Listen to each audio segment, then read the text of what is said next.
Right now, Indianapolis malls and other stores are preparing to reopen for the first time in weeks. They want to welcome shoppers in.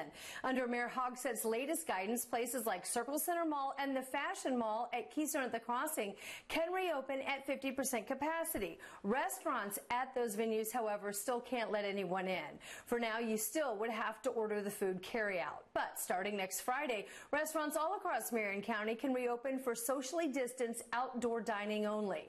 For some, as you can imagine, that is really challenging. Our Mary Mills shows us what the city now is considering to help some of the restaurants that are located downtown.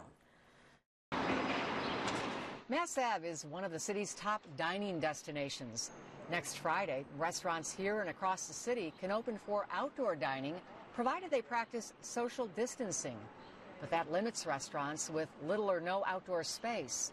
It's why the city is looking at letting restaurants here add seating by using sidewalks, parking spaces, and possibly a lane of traffic like Cincinnati plans to do. It'd be nice to see the easement restrictions softened or lifted a bit to get us more space here. Greg Harden owns the Garden Table. He has patio dining, but not enough to sustain his business. He says using the sidewalk and parking spaces could mean serving up to 40 diners at a time. And then the next table could come here, and essentially 2 more squares. And then we'd have another table here. We could probably get upwards to 100 people out here.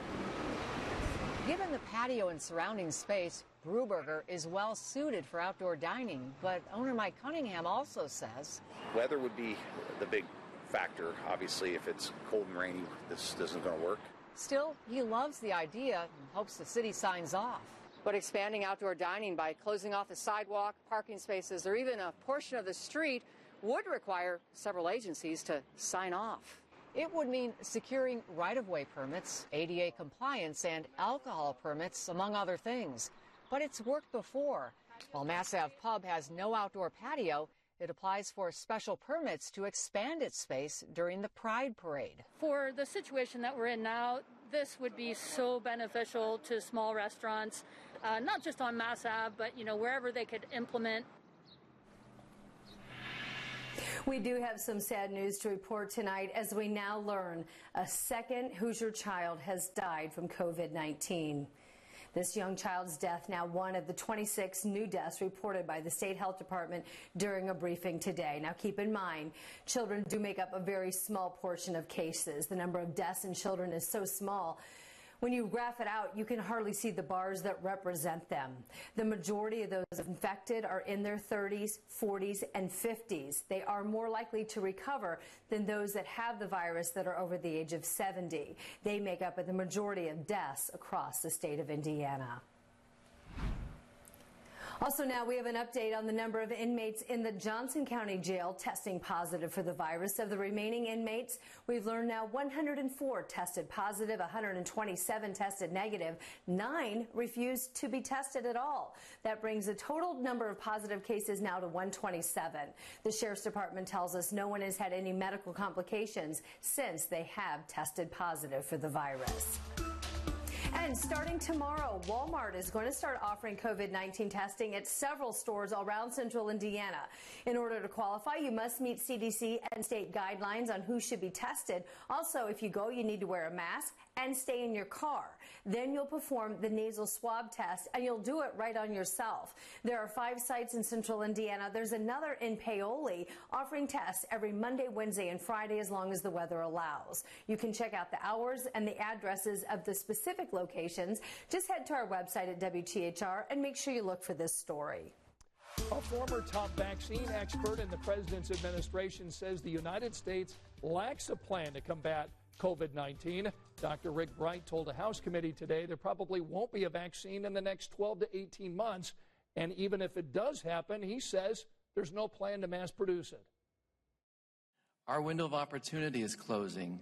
If we fail to improve our response now based on science, I fear the pandemic will get worse and be prolonged. There will be likely a resurgence of COVID-19 this fall. It will be greatly compounded by the challenges of seasonal influenza. Without better planning, 2020 could be the darkest winter in modern history. Bright claims he lost his coronavirus response job because he pushed back on efforts to fund potentially dangerous drugs promoted by those with political connections. President Donald Trump dismissed Bright on Twitter today, calling him a disgruntled employee. The chairman of the Senate Intelligence Committee is now stepping aside temporarily. All of this coming after an FBI served a search warrant for Senator Richard Burr's phone. This is part of an insider trading investigation tied to COVID-19. The Justice Department is now investigating whether the North Carolina Republican broke the law with a well-timed sale of stocks before COVID-19 caused the stock market to plummet.